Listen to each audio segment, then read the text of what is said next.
Beware, all you pretty people out there, all you beautiful people. This video will consist of drug use. This video will consist of all the things you were probably told as a child to avoid.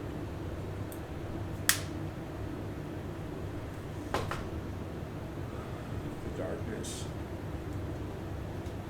maybe the light. I don't know what kind of situation you come from. But you're meant to be here, and that's the important part, right?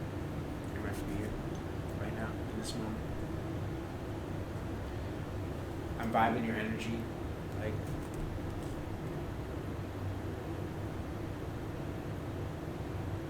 I see this in other videos, and from the right ones, it feels comforting to know when they say, the tarot card reader, when they say on the video, this video is meant to find you, like in a very real way. And they explain it, and especially if their channel's small, you know, and it seems more intimate.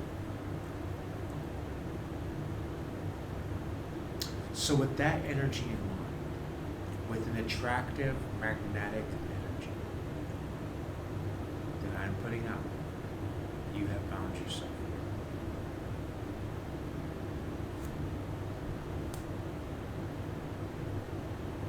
Take a moment to breathe. I don't even know where we're going in this conversation. The point of the video I was going to make was not, it doesn't match the words coming out of my mouth. So I'm just kind of exhaling oxygen and making vocal cord noise, and after that, the rest is up to God. I don't know where to begin to help you feel comfortable with what you're gonna see on my channel. I know there's a lot of new viewers coming to my channel, and like a shocking amount of new viewers. It just my algorithm is completely fucked because everything is just going up. Like it's I'm not saying it's fucked in a bad way. I'm saying it's just chaos. It's just, the trajectory is north. Like trajectory is north.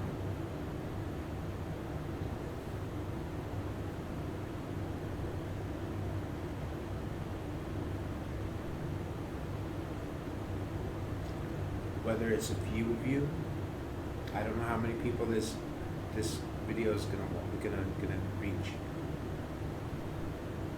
throughout time. Like it's an impossible thing to quantify. It's the interesting thing about when you put something out there in the world like this on the internet. It's a powerful movement. So, with a very intense energy of love, I'm going to tell you now,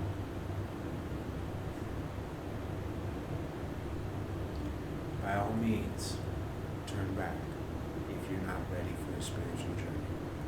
It's going to be painful, blissful, beautiful, chaotic, and real.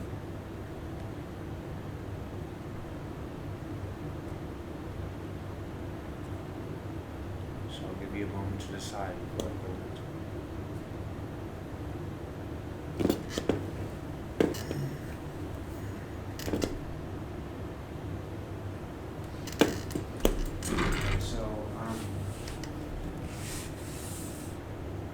I noticed that one of my videos has a particularly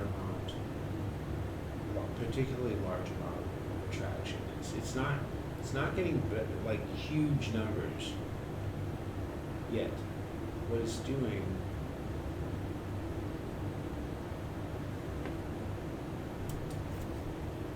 is staying consistent, like consistently watched.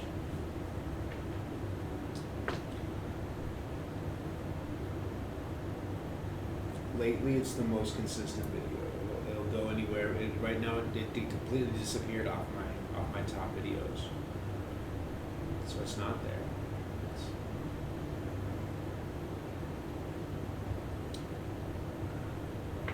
I forget. It's named after a date. Just something. I fucking don't know how to do that little screeny shit, all that fancy shit, but big YouTube channels do that. It's not my thing. So, let's see here. You're looking for commercial dose of girls.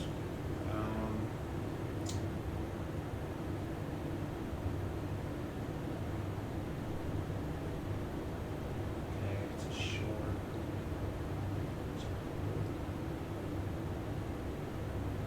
It's a pitch black video. Maybe it's not a short.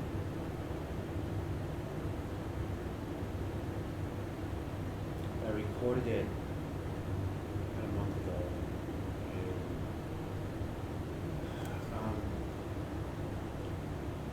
I want to reference it correctly.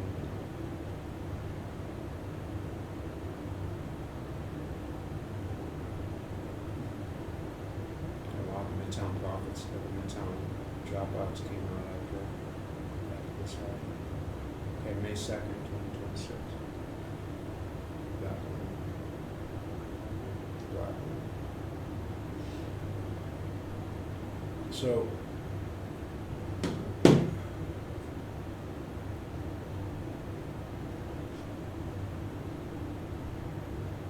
I've been really calm, almost tired calm. That's tired of this one. Yeah, just back in the old hours. Really intense calm. Somebody out there has been energy to relax with.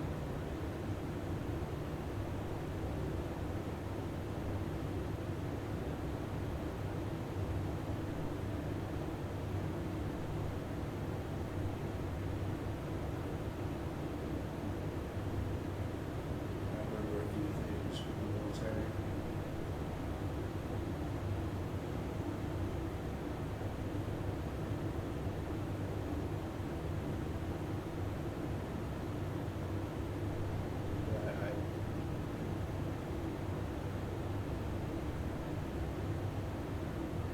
Yeah, I've been putting together a lot of the pieces.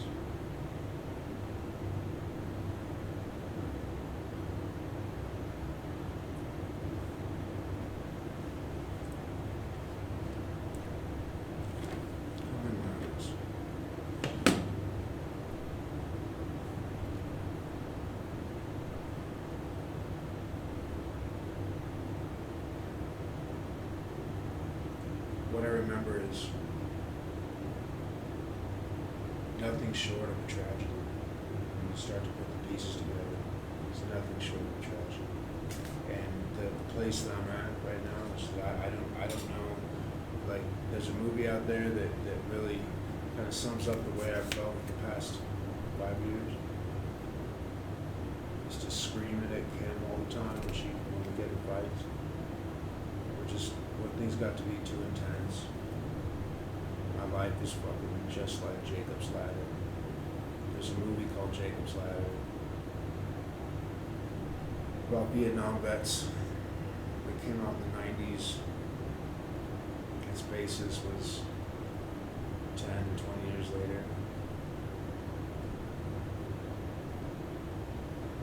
The soldier, after returning from war,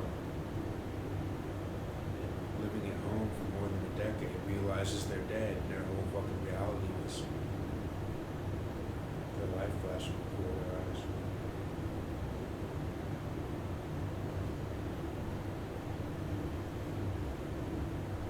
I can't conceive of how it's possible that I'm here. I don't have that bridge of understanding. It doesn't make any fucking sense.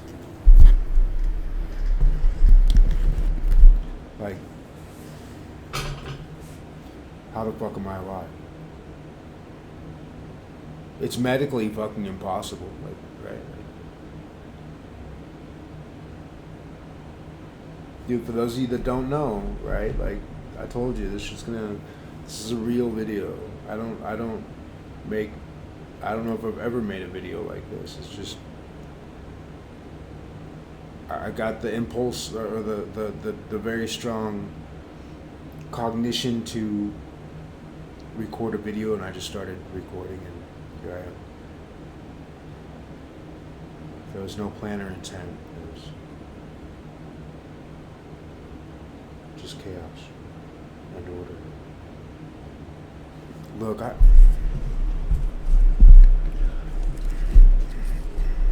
I gotta be honest with you guys. Like, this kind of freaks me out. You know what I mean? Like, dude.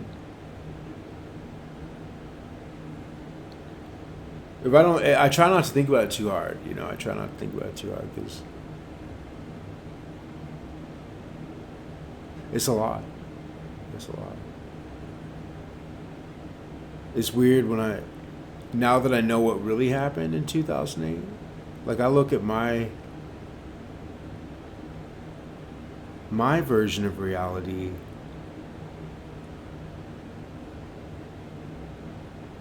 is has a completely different focus during that time, and the whole focus of the reality that I knew, like to me, I went home to Wisconsin, right? Like,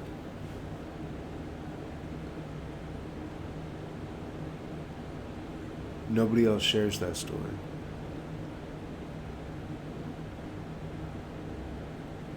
If they do, they're not talking about it. And if they do, I wish they would talk about it. Yeah. 'Cause I want to know. I want to know why my government fucking. I'm getting dizzy because be careful what you ask for.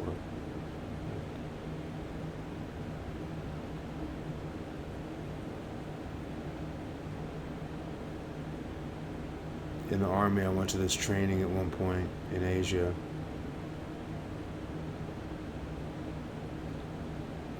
It was part of SF training.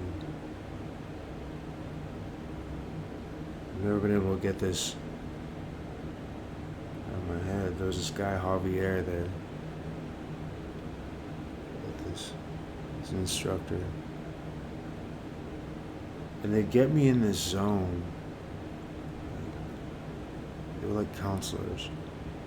They'd get me in this zone where I'd see red. It's the only time in my life I've actually seen red. I was like, holy shit, that's possible. And they saw that, like, where I went, and they just kept hitting that spot. Kept hitting that spot. Kept hitting that spot. And so I get to the point where I was seeing red and everything started to get hazy. And they take that opportunity to jump in and implant some piece of knowledge. Now, I know what school this was.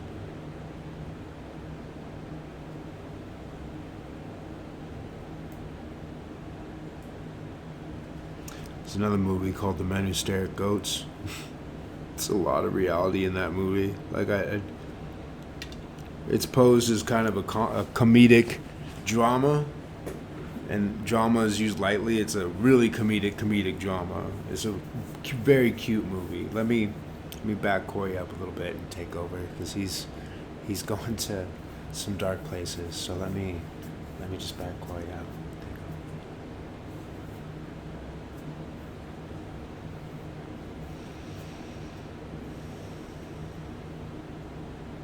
We remember a lot of details about the crash.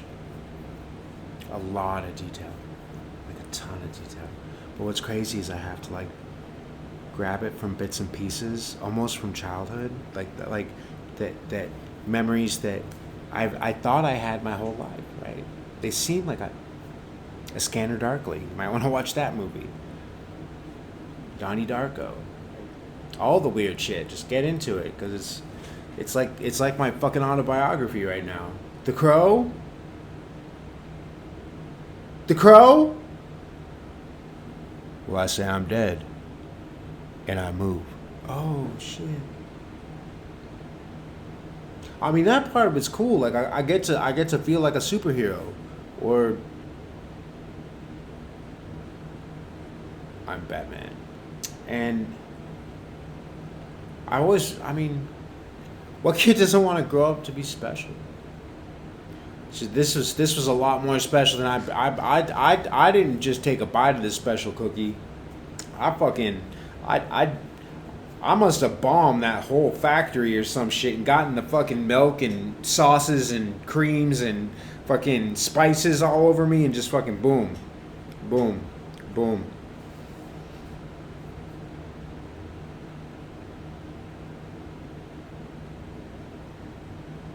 I'm not calling myself that kind of special. If you think that I'm calling myself like special, like I'm above anybody, it's not that. It's not that. It's not that.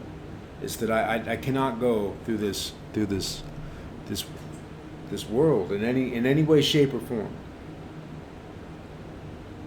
thinking that I'm like most individuals out there. I really need to wash my hair, but I'm not like everybody else, right? I'm not, and that's really apparent to some people. Some people get violent about that difference. Some people they assume it's because, like, some people look at it superficially and think that I'm just, they want to wrap it up in a trans bow. I'm not even trans. But they want to wrap it up in a trans bow. And throw a stick at it.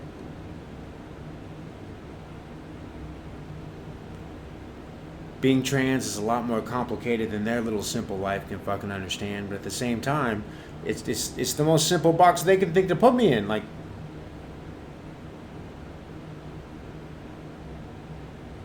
I've run into some fucking weird energies out there, from minorities, from fucking like majorities, the fucking whole thing, dude.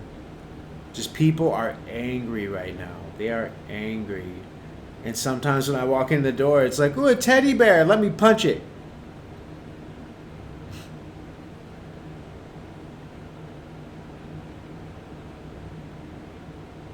Up until about April 2nd is when I started to go, okay, this is just fucking, after I snapped that dude's neck.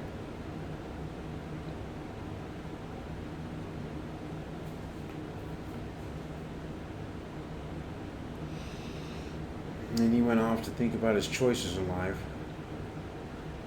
Yeah, he probably felt pretty bad. Like, poor guy. Thought that was his Doc Holliday moment. Like, I'll be your Huckleberry, you know? And it turned out to be my Doc Holliday moment. He was not prepared for that. He was all ready to be a cowboy. Hmm. Well, maybe he should try laser tag instead. You know? Like, put the bullets down, man. Bulimic bullets. Fuck, put the bullets down. Stop firing at me, bro. Cease fire, cease fire. Fuck.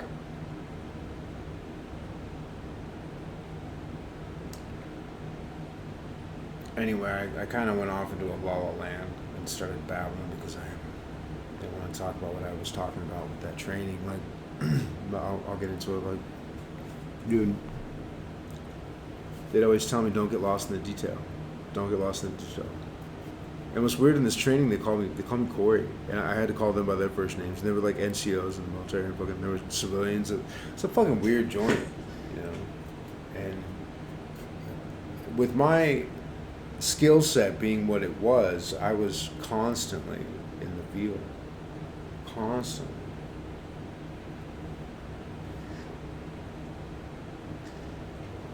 Like, constantly. I didn't even think of it as going out in the field anymore. I just thought of it as fucking work. And every once in a while, I get stuck with some leg that would be driving, because I was a saw gunner, so I drove a lot, but under different circumstances than with legs. I drove in more combat scenarios. And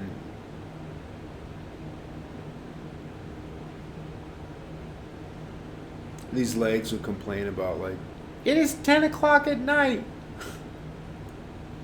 I should be in the barracks sleeping. Why are they having us work? I'm like, you recognize you joined the army, right? You recognize you are wearing, like, fuck, man, look in the mirror.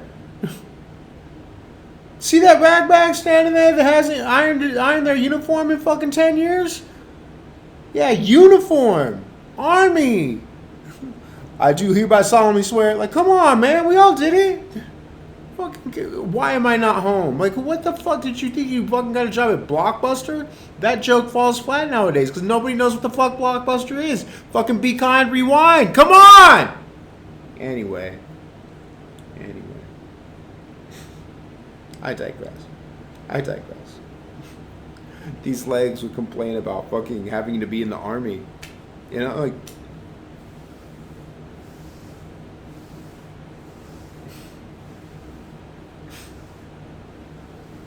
Yeah, if I was a paper pusher in the army, I'd be probably pretty pissed off too, man. Fuck yeah. Would probably be pretty pissed off too. What's funny is, like, that was 90% of the army that I was around. Then there'd be like this. There was like this like 3% of fucking asshole white guys that hung out with each other. And I hung out in like a little brown clique.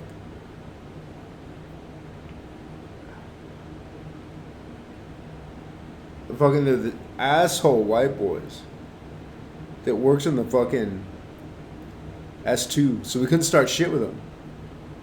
Because S2 controls your fucking pay and shit. So we couldn't fuck with them. And they'd complain to the first sergeant, because they work with the first sergeant, you know.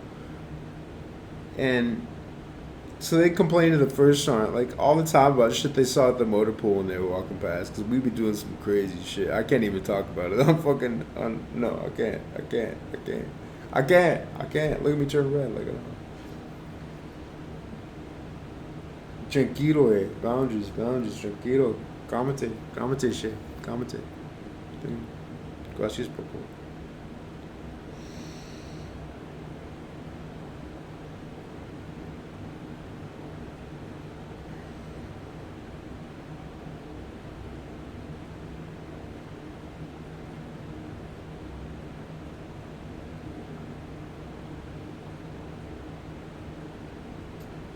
I had to come back from the war.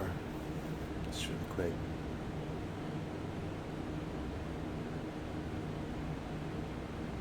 I don't know if I'm dead. I know I'm dead, but facts are right there on the internet when you look it up. Just doesn't seem real. Like I unfortunately have the memory to prove it, and I have, like, there's no, my doctors, nobody has been able to come up with a plausible explanation other than, well, you fucking went down in a helicopter and you went boom and you died. So did everybody else. It's just you fucking vanished. So here's the thing. This maze of memory gets worse.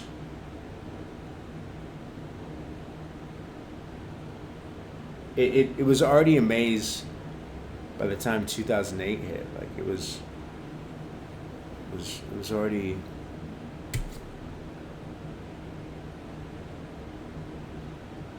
But I know that fall of 2008 came, and I was a completely different person. Like, out of nowhere. Like, a completely different person. I was fighting for my life, and, like, in the snow. And this is in Iraq. But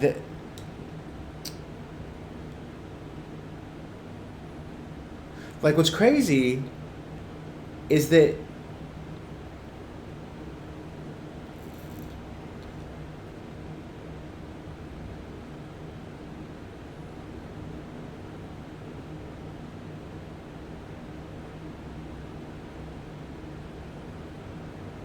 I remember a flood in Oshkosh.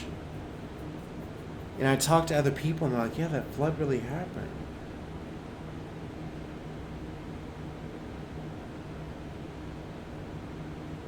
You don't understand why this is so confusing. I'm probably not going to put this video out. Just I'm having trouble vocalizing my thoughts. I've become a very, surprisingly enough, private person in my direct life.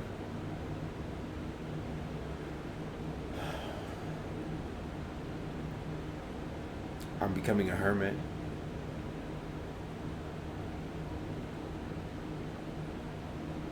I have a brand new Harley and I'm not even fucking riding it. Not because I don't want to. It's just, I got nowhere to go. Got nothing to do, no one to see. No one wants to hang out with the dead kid, you know? No one wants to hang out with the dead kid. People my age are getting comfortable with the idea of death. Like they're starting to get comfortable with the idea of death. And I went through that in my 20s. But this is the time when people start. Some people are going into their golden years. They legit are at 45. So some of my high school classes is going into there.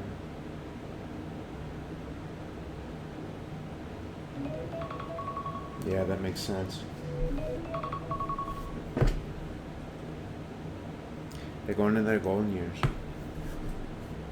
And here I am, fucking 45. Most of the time I look fucking 28. Sometimes I look a tired 28, like a tired 28.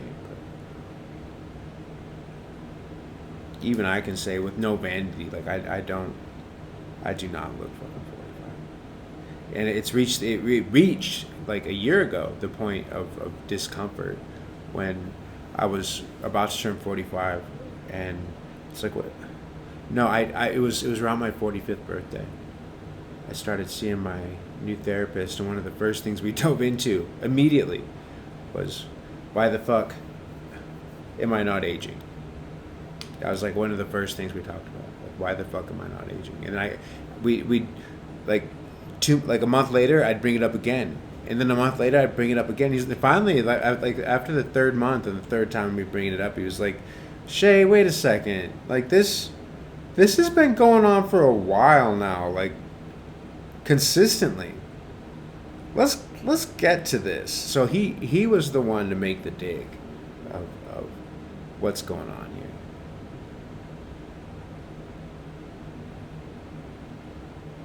And he did it from like a real, like granted he's government, but he did it from a really inquisitive, natural point of view that made me feel comfortable and feel like opening up, and it led to these videos. But this truth literally led to me getting off my psychotropics and stopping seeing VA mental health for pharmaceutical needs. It literally shifted my reality. It shifted everything that I understood or anybody understood about me. But as I've talked to, as I've talked to old friends,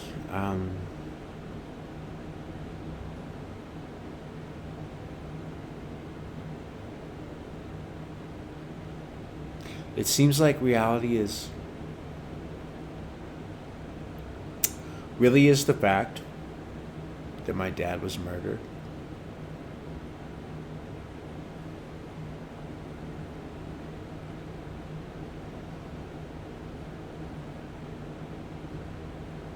For speaking his truth in his time, however chaotic, he spoke his truth. Don't get lost in the details. And he was assassinated for it, right?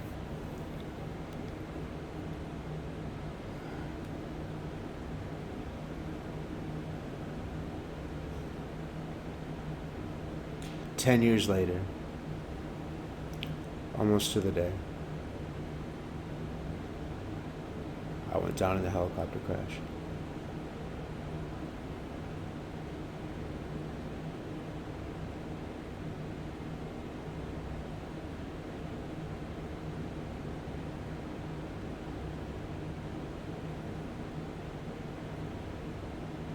I don't want to talk about this anymore. It's freaking me out. I'm alone. I'm scared. My friends are my dogs and the cockroaches. And I wish I was kidding.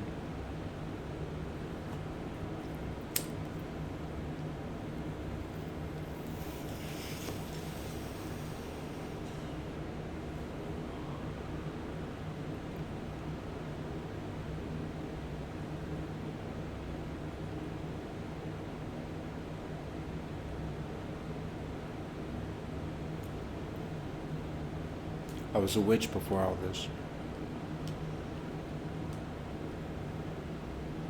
I'm a natural witch.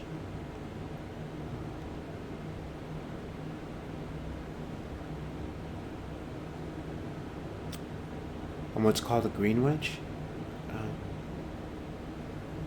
That's all the smoking. It's herbal medicine. And I vibe really well with nature and animals and there's all sorts of different sectors of witches. Different. Think of this as a big office building, and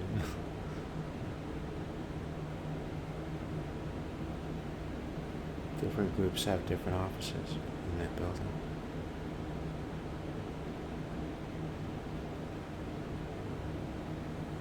It got me in a lot of trouble growing up. Growing up in Kansas and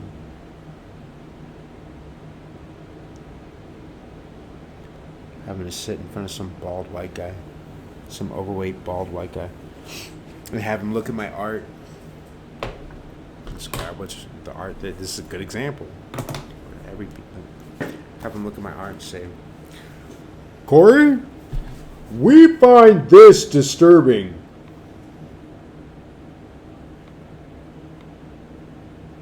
And they just put me in school suspension for that, for like drawing spiritual. I don't know why the fuck they decided that I needed to be in school suspension for that shit. And I got put in school suspension more than fucking some kids got fucking lunch. I was always fighting, always getting in some shit. In 7th grade in Montana, I brought a gun to school. Got caught.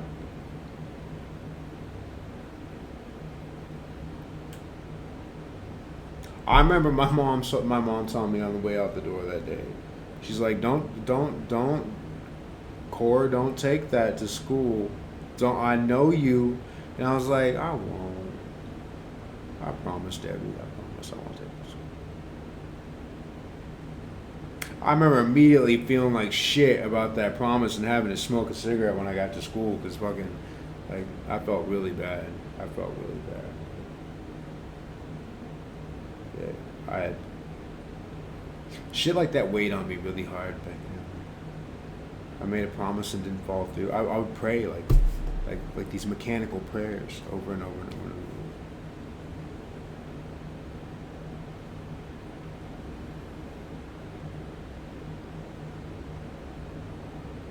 I wish I could go back to that day.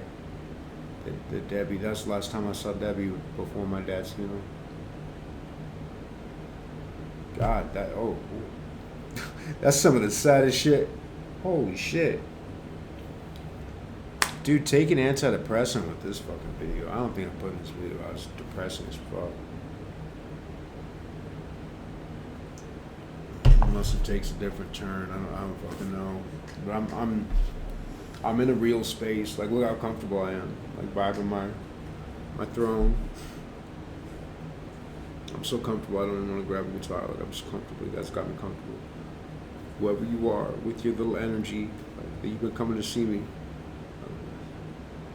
Thank you. Thank you. It's calming. It reminds me to take a breath and love myself. Give myself grace.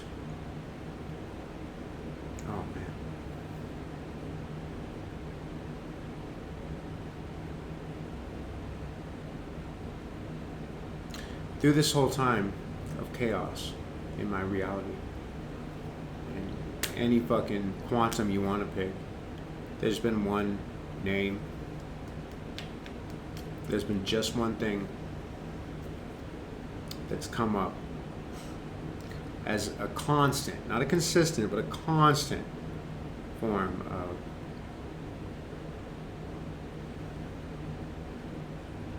grounding, love, serenity, beautiful fucking serenity.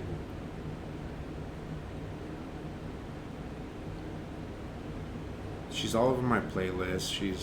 She's got like 10 fucking playlists. I talk about her in other videos. I just don't feel like name dropping her right now. I want to talk freely without the sense of guilt that I'm throwing her under the bus. I always feel like when I talk about her on the YouTube channels that I fucking am breaking boundaries. But it drives me nuts because I'm in this dark night of the soul, and I really don't know if when I come out of the dark night of the soul, if I'm coming back to this reality or if I'm fucking checking out. Like, if I'm walking into the light. There's times that Puggles will sit on the bed and look straight up. Now this albino ass Mr. Puggles, right? Like, Mr. Puggles, there's his butt. There's Puggles' butt. Okay. So Mr. Puggles, my screen fell. Will sit on the bed and look straight up, right at the light, and then look at me, and he's got these golden ass green eyes, right? Super green eyes. He's fucking legit albino, you know.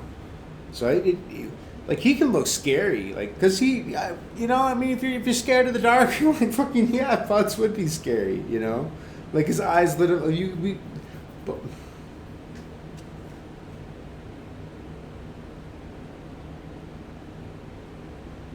both of us are blind as a bat during the day, but at night we fucking see everything.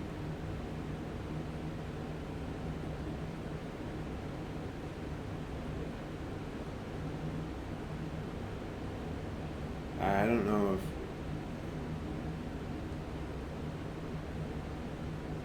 if I'm in limbo. You know, if that's what limbo is. I've had very distinct dreams of limbo. Not pleasant dreams.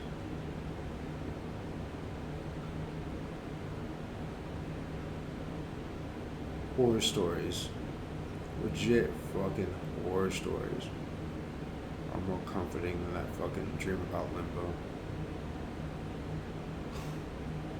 And I had it the day I was pre-scheduled for confession. This intense dream of limbo. It's my only dream I've ever had in black and white.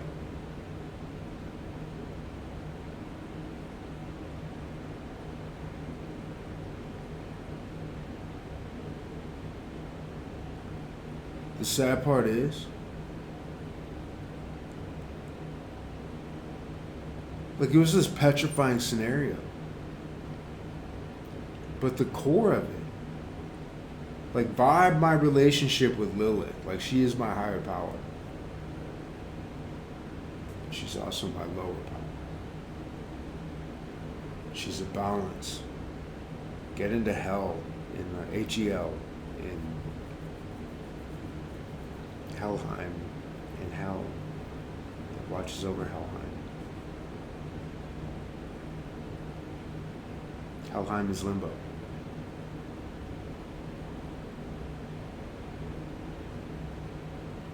It's the space between. It's neither life nor death. It's literally what I'm experiencing right now. And my higher powers, like, she has multiple names. Lilith, Mary,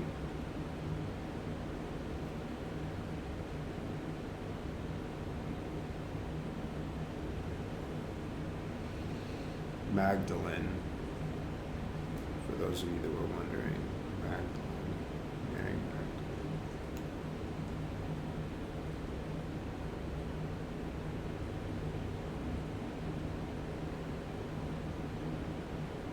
And hell. is another name for Lilith. But look up Norse pagan belief on Helheim and Hel, the goddess Hel.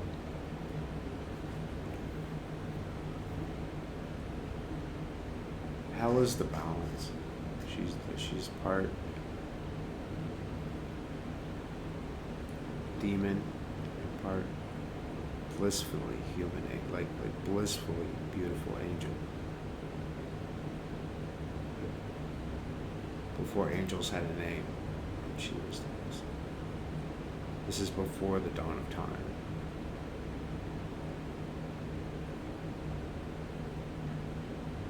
This root that I'm talking about with Lilith, this is the beginning. This is the Alpha and Omega kingdom come. I think we've caught on that Lilith is the Alpha. So divide Hel, Lilith. Look up who her father is. Look up who her father is.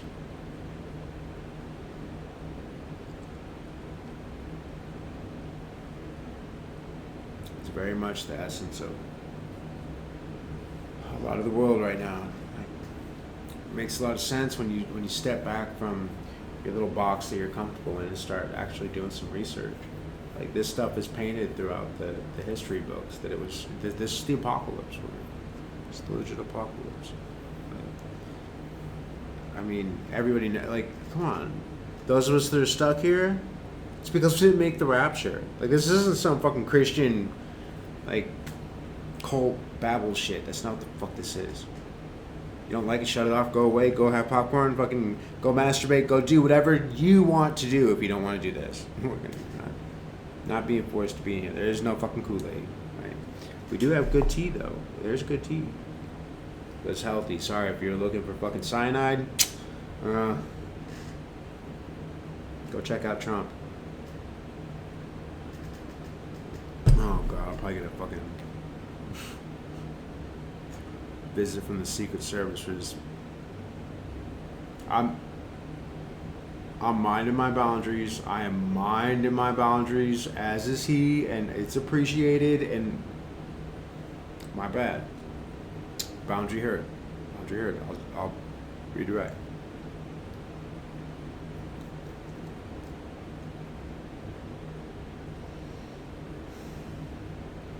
But this dream I had about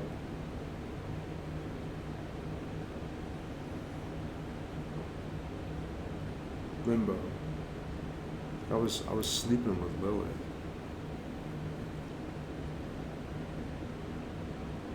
And the sad part was, it was literally the whole situation was oddly like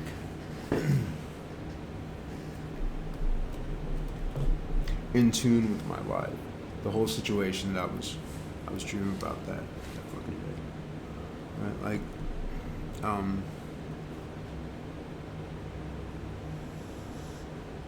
I was just in a lunch line, standing like a mental health hospital. I was in a mental health hospital, and I walk around a corner, and the lights start to blink, like those scary movies and shit.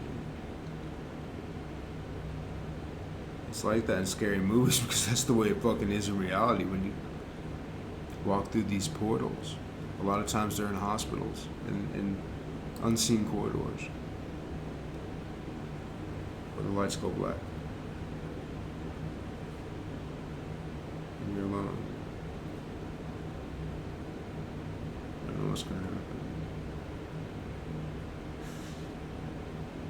I was in this lunch line and they were feeding us this gruel, legit gruel. These horrible lunch ladies, like, I'm not talking about mean, I'm talking about like fucking, there's no way to describe the images that I saw. So I have to kind of skim over that, like, and just skip it. But that's the whole. It's fucking just death. Like miserable death. Like miserable death. Like miserable. But there was this essence of pleasure, right? Like, because I sit down with my meal. This isn't like fucking, like, even in a fucking worst prison you could think of. Fuck that. That's not what this was. This was the boundary of heaven and hell. The waiting room, like the bench. This is the fucking scariest goddamn place I've ever been. Like,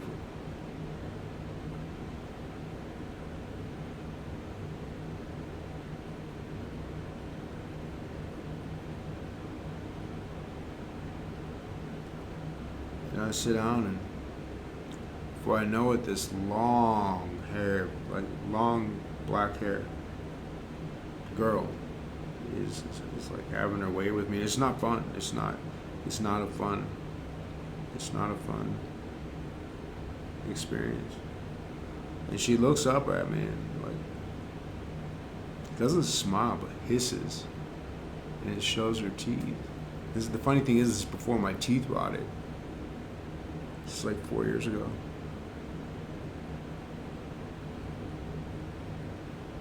She looks at me with these teeth and like fucking hisses. And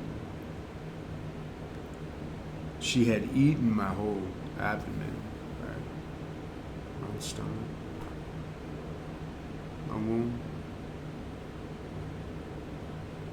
And she was looking up at me like satisfied but thirsty.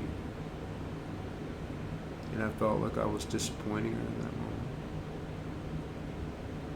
There was no fear of her. There was no, like, she looked like Baraka from Mortal Kombat. Like,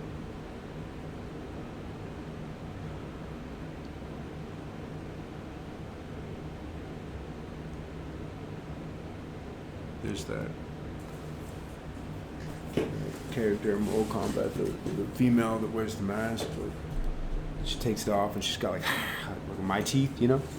Yeah, that's what fucking hell looked like that night. That's what fucking Lilith looked like. Like, it was real. It was real. It was real. And I went straight to confession right after that. And I had fallen asleep with a nicotine lozenge. So I blamed it on that. Like, oh, well, those cause nightmares. And so clearly that was not like. I'll sometimes sleep with nicotine just for the fun of it, for the trip of it. That's not what that was. I was having these crazy PTSD dreams of being stuck in Asia and fucking not being able to get home, and fucking just all these dreams about not being able to get home. And what I remember at the time of my death is like going home to Oshkosh. I went home, got a job, had a kid, and did normal things.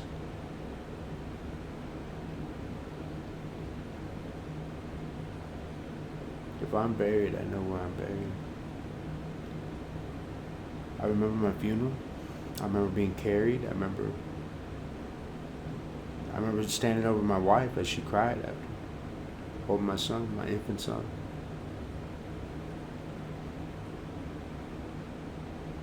It's kind of like the Sixth Sense. Like, I see dead people. In case the microphone didn't catch that, I see dead people. But the problem is they don't always know they're dead. It's like Bruce Willis didn't know he was fucking dead. It's the big shocker, right? Here I am fucking almost 20 years later.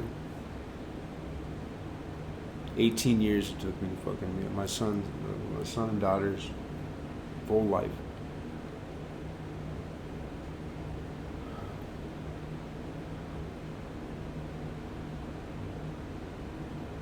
To realize I'm a dead woman. And somehow in the midst of all this, I fathered children, right? When I was in my 20s, before the crash. After the crash, I have periods.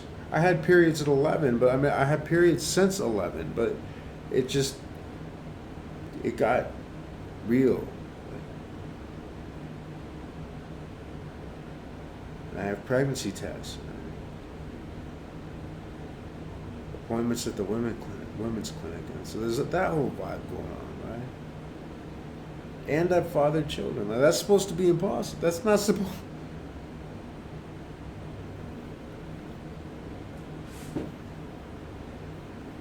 The SAGE clinic, the LGBT clinic at the Southern Arizona VA, like the Tucson VA, fucking dropped me like a hot rock because fucking they wouldn't let me in the trans groups because they're like, you're not trans, you're a woman, like you're cheating. That's how they treat me. Like, you're cheating, get out of here.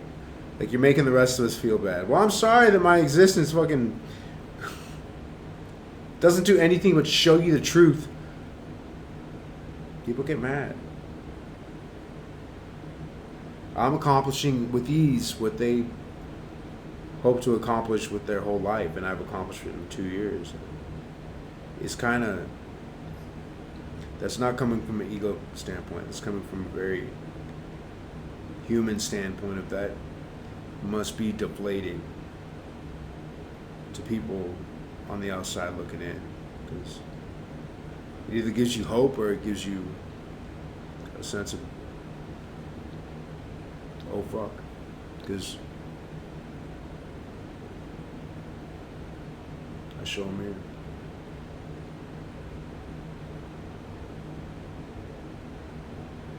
I carry a lot of fucking weight with who and what I am.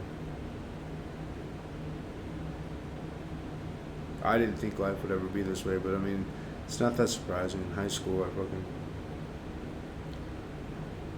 my friends died. Our little group of us got really into the Ouija board, and I got especially into it. Me and my friend at the time.